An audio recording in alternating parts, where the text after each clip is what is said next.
უფრო მეტად ლეგიტიმურ ეჭვს ბადებს, რომ ეს ყველაფერი პოლიტიკურად მოტივირებული და პოლიტიკურად ნაკარნახევია და რა თქმა უნდა ეს პირადად პრემიერ-მინისტრ ბიძინა ივანიშვილისგან მოდის, რომელმაც პირდაპირ დაუკავშირა პოლიტიკური აქტივობა პროკურატურის აქტივობას.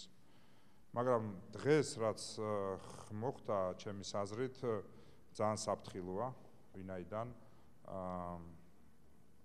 მე იმედი მაქვს, რომ ამდენი ჭკუა ეყოფა ფინანსთა მინისტრს და მის დაქვემდებარებაში მყოფ სამსახურებს, რომ ისე დელიკატურად შეამოწმონ დასუფთავების სამსახური, რომ არ მოხდეს ამ სამსახურის პარალიზება.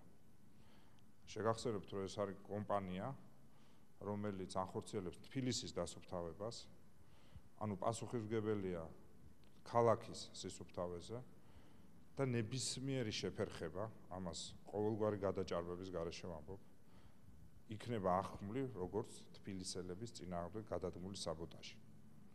ნება იბოძონ, ამოწმონ რაც უნდათ, მათ ამის სრული შესაძლებლობა აქვს, მაგრამ ვიმეორებ, თუ მოხდა პარალიზება ქალაქის, ეს იქნება პირადად ბიძინა ივანიშვილის კისერზე. ამას ვამცხადებ სრული პასუხისმგებლობით და მინდა ყველამ გაიგოს. ეს არის 3000 კაციანი კოლექტივი, რომელიც დღე-დაღამე მუშაობს. ფინანსური შემოწმება მისი, რა თქმა უნდა, შესაძლებელია, მიუხედავად იმისა, რომ ის რაღაც 1 წლის წინ სრულ შემოწმებას დაექვემდებარა საფინანსო სამსახურების მხრიდან, ეს არ არის მნიშვნელოვანი, ისე ვიმეორებ, ნებისმიერი რამე უნდა შეამოწმონ, თუ ამის სურვილი აქვს. ცალკეა შეფასება. ბუნებრივია ეს პოლიტიკური აქტია, როდესაც მთლიანად მთელი უწყების პარალიზება ხდება.